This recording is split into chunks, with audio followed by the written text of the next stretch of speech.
হবে কাল এসআইআর ঘোষণা। আগামীকাল পশ্চিমবঙ্গে ঘোষণা হতে পারে এসআইআর। কাল বিকেলে নয়াদিল্লির বিজ্ঞান ভবনে বৈঠক, আর সেই বৈঠকের পরই এসআইআর ঘোষণার সম্ভাবনা। আরো বিস্তারিত জানাবে মৈত্রেয়ী ভট্টাচার্য রয়েছে আমার সঙ্গে। মৈত্রেয়ী, দেখো, আগামীকাল বিজ্ঞান ভবনে সাংবাদিক সম্মেলন ডাকা হয়েছে জাতীয় নির্বাচন কমিশনের তরফ থেকে, এবং আমাদের কাছে এখন পর্যন্ত যে খবর এসে পৌঁছেছে তাতে আগামীকালই এই মৈত্রেয়ী শোনা যাচ্ছে? শোনা যাচ্ছে। মৈত্রেয়ী, আরো একবার যদি জানাও। যেমনটা আমি বলছিলাম জাতীয় নির্বাচন কমিশনের তরফ থেকে আগামীকাল একটি সাংবাদিক সম্মেলন ডাকা হয়েছে বিকেল বেলা, এবং যেটা আমরা জাতীয় নির্বাচন কমিশন সূত্রে জানতে পারছি যে আগামীকালই এসআইআর ঘোষণা করা হবে দ্বিতীয় পর্বে, যেখানে পশ্চিমবঙ্গ সহ মোট 10 থেকে 15টি রাজ্যের এসআইআর ঘোষণা করা হবে। এর আগেই আমরা নিউজ 18 বাংলায় দর্শকদেরকে জানিয়েছিলাম গত শুক্রবার যে 1 নভেম্বর থেকে পশ্চিমবঙ্গে এসআইআর শুরু হবে, এবং পশ্চিমবঙ্গের সঙ্গেই রাজ্যে এসআইআর দ্বিতীয় দফা শুরু হবে সেই রকমই। এবং আমরা এটাও জানিয়েছিলাম যে সোম থেকে মঙ্গলবারের মধ্যেই এই ঘোষণা করা হবে জাতীয় নির্বাচন কমিশনের তরফ থেকে, এবং আগামীকাল এই সাংবাদিক সম্মেলনের ডাক দিয়েছে জাতীয় নির্বাচন কমিশন, এবং আমরা যেটা জানতে পারছি সেখানেই এসআইআর এর দ্বিতীয় পর্বের ঘোষণা করা হবে জাতীয় নির্বাচন কমিশনের তরফ থেকে। বেশ মৈত্রেয়ী।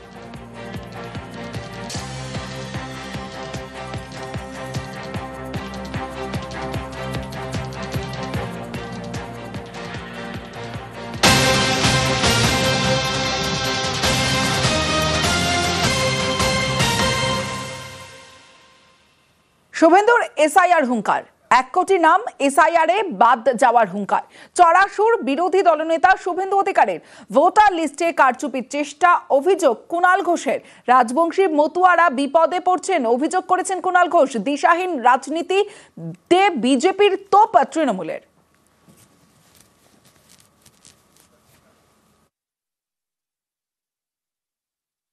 এসআইআর ইতিমধ্যে ম্যাপিং কমপ্লিট। ওই খেলার পার্টি 2,75,00,000 আর রাষ্ট্রবাদী বিজেপি 2,33,27,000। গ্যাপ কত? 42 লাখ।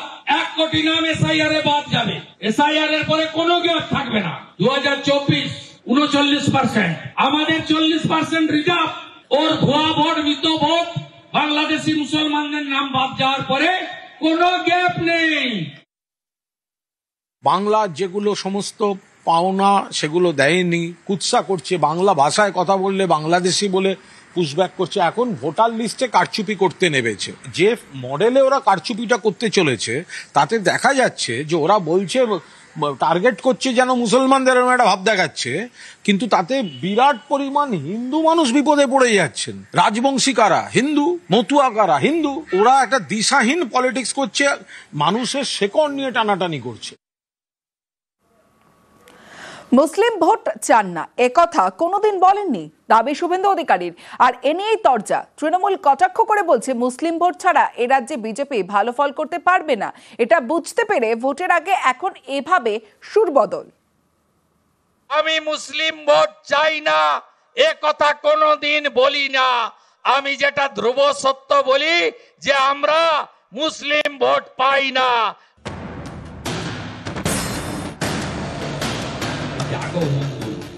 শুভেন্দু অধিকারী এই দাবি করলেও এর আগে নানা সময়ে শুভেন্দুর মুখে শোনা গিয়েছে নানা কথা।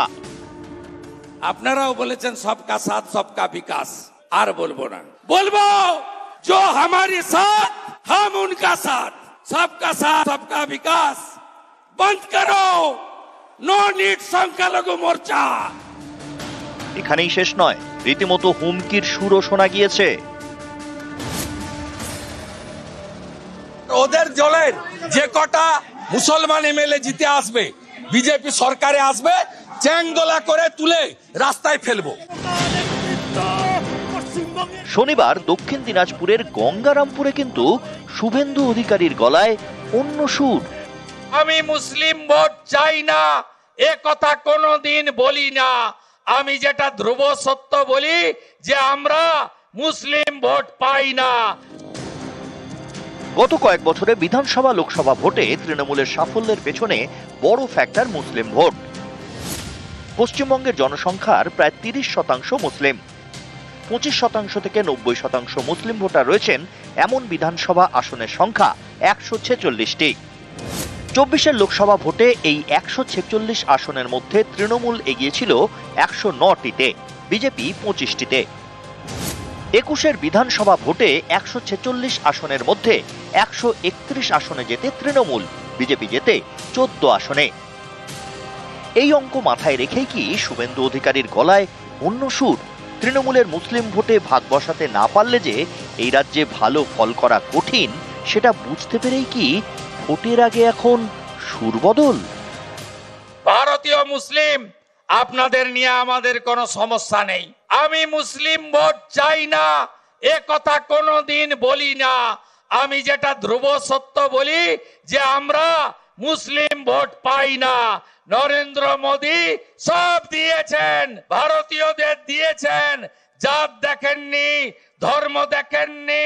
কিন্তু আপনাদের পাড়াতে যখন সুকান্ত মজুমদার যায়, শুভেন্দু অধিকারী নন্দীগ্রামে যায়, আপনারা বলেন এ তো জয় শ্রীরামের পার্টি এসেছে, তাই একে ঢুকতে দেব না, ভোট দিতে দেব না। এটাই হলো সমস্যা। সংখ্যালঘুদের সম্পর্কে কি কি ভাষায় অসম্মান করেছেন শুভেন্দু অধিকারী, তো ভুরি ভুরি তার তো রেকর্ডই রয়েছে। এটা হচ্ছে ঠেলার নাম বাবাজি। বুঝতে পারছেন জনগণের দ্বারা প্রত্যাখ্যাত। আর 2 নম্বর বুঝতে পেরেছেন যে এই যে ধর্মের নামে বিভেদের যে প্ররোচনামূলক বিবৃতিগুলো উনি দিয়ে পার পেয়ে যেতেন, রক্ষা কবচ আজ নেই। এখন সব স্টেটমেন্টে একটু পরিবর্তন পাওয়া যাবে, নরম নরম। আমি মুসলিম ভোট চাই না এ কথা কোনোদিন বলি না। নিউজ 18 বাংলা। আমরা ভোট পাই না। পশ্চিমবঙ্গে গেরুয়া ফতোয়া, এই কথাটা কেন বলছি, ছবিটা দেখাবো আপনাদের। দেখুন, বিজেপি কর্মী সমর্থকরা বাজারে ঘুরে নির্দেশ দিচ্ছেন যে ছট পুজো আছে, মাছ মাংসের দোকান বন্ধ করতে হবে। মাছ মাংসের দোকান বন্ধ করার নির্দেশ। 26 ও 27 অক্টোবর দোকান বন্ধ রাখতে ফতোয়া। সরাসরি চলে যাবো, আমার সঙ্গে অর্পণ রয়েছে, অর্পণের সঙ্গে কথা বলবো। অর্পণ, আমরা যে ছবি দেখতে পাচ্ছি এ তো রীতিমতো গেরুয়া ফতোয়া বলাই চলে। তার কারণ হচ্ছে গিয়ে বিভিন্ন দোকানে গিয়ে বলা হচ্ছে মাছ মাংসের দোকান বন্ধের যে নির্দেশ দেওয়া হচ্ছে। কি অভিযোগ, কি জানা যাচ্ছে?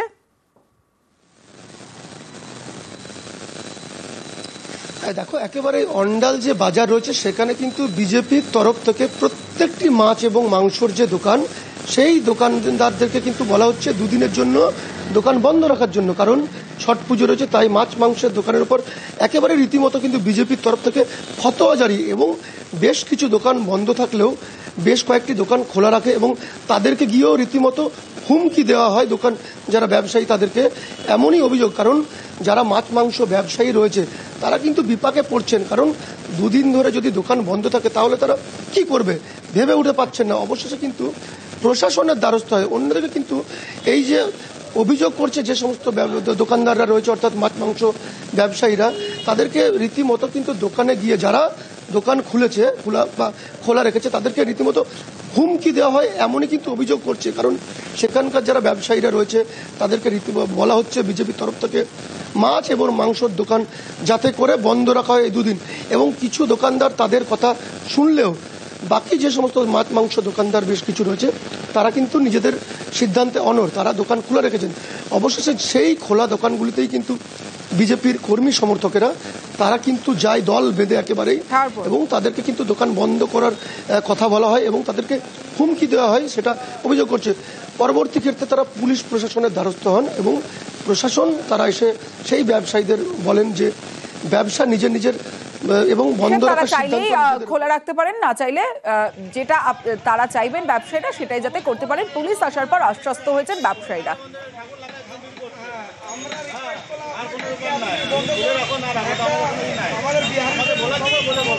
বেশি পাবেন, আপনি 4 টাকা বেশি পাবেন। আপনি বলছেন এটা বিজেপি কিছু ছেলে এসে বলছে ছট পুজোর জন্য দোকানটা বন্ধ রাখতে হবে। আমি ওদেরকে বললাম ছট পুজো যারা জিনিস কিনবে তারা ফল দোকানে কিনবে, মাংস দোকান নিশ্চয় কিনবে না। তত এই মাংস দোকানের সঙ্গে ছট পুজো কি সঙ্গে আছে? ওরা বলছে না, সব মাংস দোকান বন্ধ আছে, আপনাকে রোডের উপর দোকান ব্যবসা করছেন, আপনাকে বন্ধ রাখতে হবে। আমি বললাম না, আমি ব্যবসা বন্ধ রাখবো না। তো ওরা ধমকি বলুন, থ্রেট বলুন, একটা দিয়ে গেল যে কালকে খুলে রাখবেন, দেখবো। এটা জবরদস্তি দোকান বন্ধ করা বা ইয়ে করার জন্য আমরা নেই। আমরা একটা রিকোয়েস্ট করলাম যে দেখুন, এই একটা যে পুজো, রাস্তা ধোয়া হয়, ঝাড় দেওয়া হয়, এবং সেই জায়গাতে যদি এরকম একটা মাংসর জল, মানে কাটার জল বা মাছ মানে সেটা যে অপবিত্র যেন না হয়, তার চেষ্টার জন্যই তাকে দোকানগুলোকে বন্ধ করতে বলা হয়েছে। শুনলাম অঞ্চলে কিছু ব্যক্তি ভাবে যারা বাজারে মাছ এবং মাংসের দোকানকে যারা বন্ধ করার জন্য ফতোয়া জারি করেছে, আমরা চাই যে এই অন্যায় বন্ধ হোক। অন্যায় যারা করেছে এবং যারা হুমকি দিয়ে এসেছে মাংস এবং মাছের দোকানে, আমরা প্রশাসনের কাছে আমরা অভিযোগ জানাবো তাদের নামে, এবং প্রশাসনকে বলবো যে আইনি দ্রুত যেন এর আইনি ব্যবস্থা গ্রহণ করে।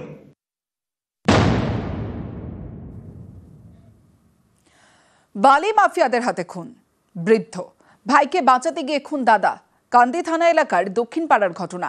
এক বস্তা বালি তুলতে গেলে চড়াও বৃদ্ধের ভাইকে বেধড়ক মারধর, বাঁচাতে গেলে বৃদ্ধকেও বেদম মার। ঘটনাস্থলে মৃত্যু গোলাম শেখের।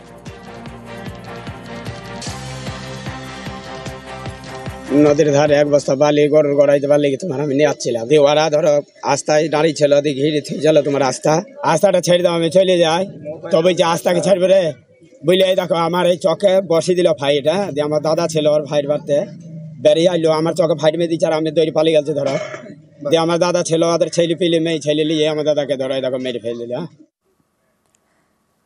জেলা থেকে সরাসরি এবার পটাশপুরের খবরের দিকে নজর রাখবো। পুকুরে ছাত্রীর দেহ উদ্ধার।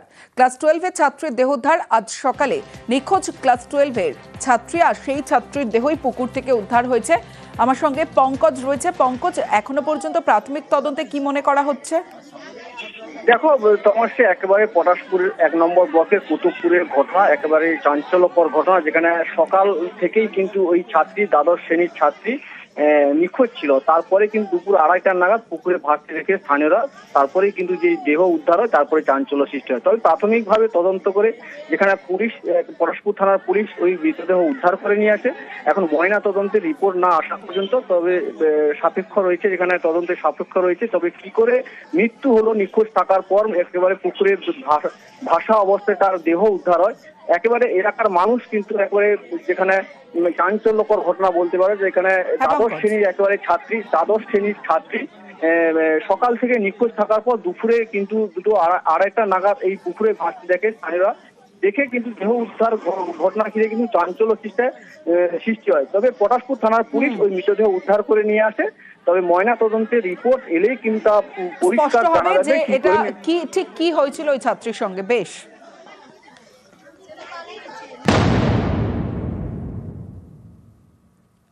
পানিহাটি, সেখানে দাদাগিরি চুলোচুলি। ভাইরাল ভিডিও দেখাচ্ছি। মাঝ রাতে শব্দবাজি, প্রথমে চাঁদার জুলুম, আর তারপর ফ্ল্যাটের সামনে দিদারবাজি, শব্দবাজি। ফ্ল্যাটের সামনে মত্তদের দাপাদাপির অভিযোগ। প্রথমে যে ভাইরাল ভিডিও আপনাদের দেখাচ্ছি, আপনারা দেখছেন যে মাঝরাতে কিভাবে শব্দবাজি ফাটানো হচ্ছে ফ্ল্যাটের সামনে, আর ঠিক তারপরে সেখানে রাস্তার মধ্যে প্রকাশ্যে মদ্যপান। দেখুন, আর ঠিক তার পরের ছবিটা দেখাবো। পুলিশ কর্মী স্ত্রী আপত্তি জানায়, তখন গালিগালাজ করা হয়, বলা হয় নিচে এসে কথা বলুন। এবার যখন পুলিশ কর্মী স্ত্রী নিচে নেমে আসেন, ঠিক সেই সময় কি হলো দেখুন, রীতিমতো মারামারি, চুলোচুলি।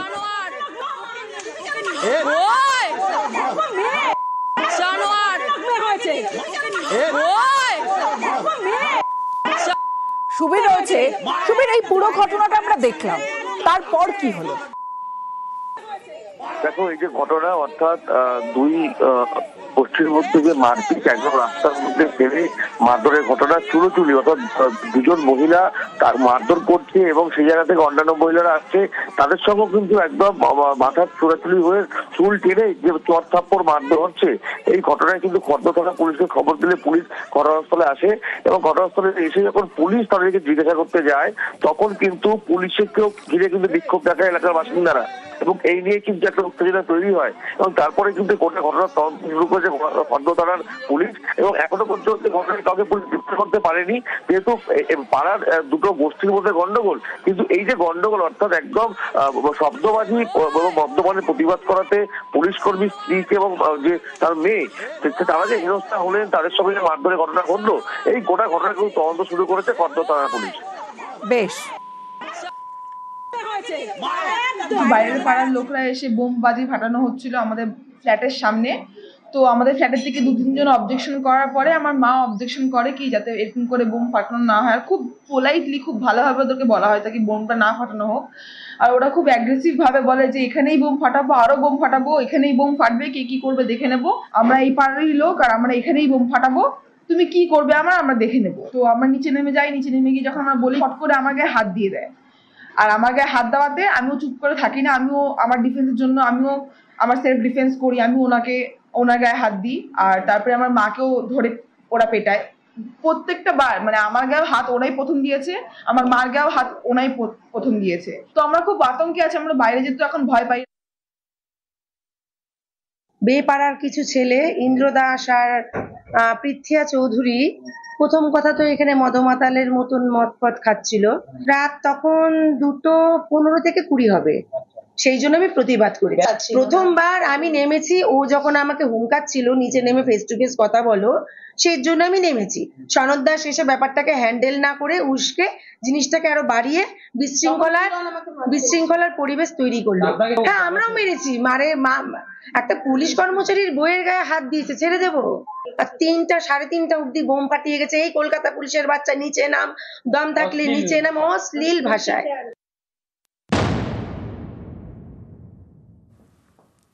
অটো চালকের গুন্ডাগিরি, কেন এই কথা বলছি দেখুন। রক্তাক্ত যাকে দেখছেন, ইনি একজন কাস্টমস অফিসার, যাকে বেধড়ক মারধর করা হয়েছে। অফিস থেকে তিনি ফিরছিলেন, সেখানে অটো চালকের সঙ্গে সামান্য বচসা। আর সেই সামান্য বচসা কোথায় পৌঁছলো? তার ফ্ল্যাটের অর্থাৎ তার আবাসনে ঢুকে রীতিমতো 40-50 জনকে নিয়ে অটো চালক মারধর করলেন সেই কাস্টমস অফিসারকে। ফ্ল্যাটে ঢুকে কাস্টমস অফিসারকে মারধরে মাথা ফাটলো কাস্টমস অফিসারের। সরাসরি চলে যাব, আমার সঙ্গে আমার প্রতিনিধি রৌনক রয়েছে। রৌনক, এই যে অটো চালক, সে কতটা প্রভাবশালী যেখানে 40-50 জনকে নিয়ে সোনারপুরে ফ্ল্যাটে ঢুকে এভাবে মারধর করলেন একজন কাস্টমস অফিসারকে? দেখো, একেবারে সেটা নিয়েই তো প্রশ্ন উঠছে, কারণ অটো চালকের সঙ্গেই কাস্টম অফিসারের রেষারেষিকে কেন্দ্র করে সাময়িক একটা বচসা তৈরি হয়। সেই বচসা মিটে যাওয়ার পর গত 23 তারিখ রাত 10:30 থেকে 11টা নাগাদ 50 জনকে সঙ্গে নিয়ে কার্যত দুষ্কৃতী তাণ্ডব চালায় এই অটো চালক আজিজুল। ক্লোজ সার্কিট ক্যামেরায় দেখা যাচ্ছে প্রায় 10 থেকে 15 জন আবাসনের ভেতরে ঢুকছে এবং ভেতরে ঢুকে তাকে বেধড়ক মারধর করা হয়, যেই কারণে তার মাথা ফেটে গেছে। ইতিমধ্যেই কাস্টম অফিসার প্রদীপ কুমারকে কল্যাণী এমসে নিয়ে যাওয়া হয়েছে এবং তিনি কার্যত নিরাপত্তাহীনতায় ভুগছিলেন। সেই কারণেই গতকালকেই সোনারপুরে সেই আবাসন ছেড়ে বন্ধুর ফ্ল্যাটে এসে ওঠে এবং এক ঘন্টার মধ্যেই এতজনকে সঙ্গে নিয়ে একটা দুষ্কৃতী তাণ্ডব কিভাবে চালালো অটো চালক, এইটা নিয়ে একটা প্রশ্ন উঠছে। এবং কাস্টম অফিসার যে অভিযোগটা করছে যে তিনি নিরাপত্তাহীনতায় ভুগছিলেন এবং পুলিশ প্রায় ঘটনা ঘটার 40 থেকে 45 মিনিট পরে এসছে। গোটা বিষয়টি কি ইতিমধ্যে সোনারপুর থানার তরফ থেকে খতিয়ে দেখা হচ্ছে আদতে এই অটো চালকের সঙ্গে এই 4 জন ছাড়া আরো কেউ যুক্ত ছিল কিনা, কেন এই ধরনের ঘটনা দেখা হচ্ছে পুলিশের তরফে। তবে ঠিক কি হয়েছিল দেখব।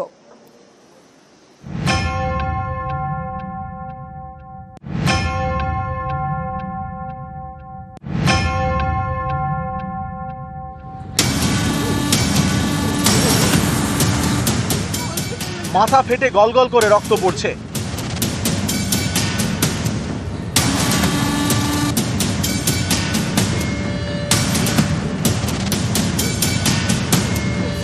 ইনি কাস্টমস অফিসার। অভিযোগ, বাড়িতে ঢুকে মেরে তার মাথা ফাটিয়ে দিয়েছে অটো চালক ও তার সঙ্গীরা।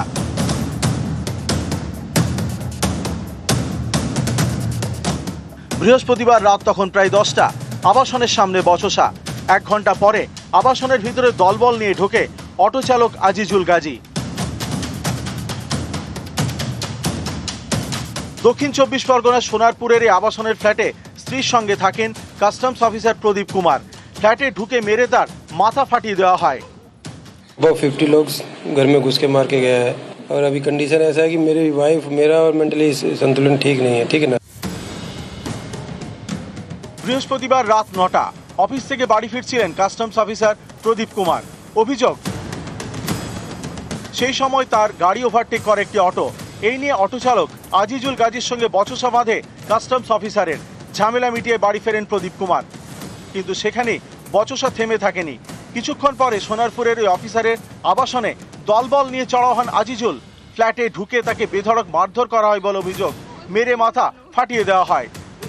वो 50 लोग घर में घुस के मार के गया है। स्टार्टिंग में जब फोन किया था तो फोन उठ नहीं रहा था। 100 नंबर पे डायल किया था तो वो कंट्रोल रूम का नंबर दिया, फिर वहाँ से बात किया तो बोला कि ठीक है देखते हैं, हम लोग के पास अभी फोर्स नहीं है, हम लोग उसमें विसर्जन में बिजी है, तो हम लोग के पास इतना फोर्स नहीं है, हम देखते हैं।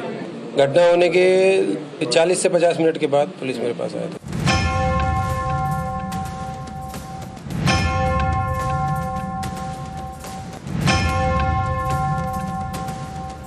এই ঘটনায় শনিবার থেকে অটো চালক সহ বেশ কয়েকজনকে গ্রেপ্তার করে পুলিশ। রবিবার প্রত্যেককেই শর্ত সাপেক্ষে জামিন পেয়ে যান। আতঙ্কে কাস্টমস অফিসার স্ত্রীকে নিয়ে সোনারপুর থেকে চলে এসেছেন কলকাতায়। বাইপাসের ধারে এক বন্ধুর ফ্ল্যাটে উঠেছেন। নিউজ 18 বাংলা।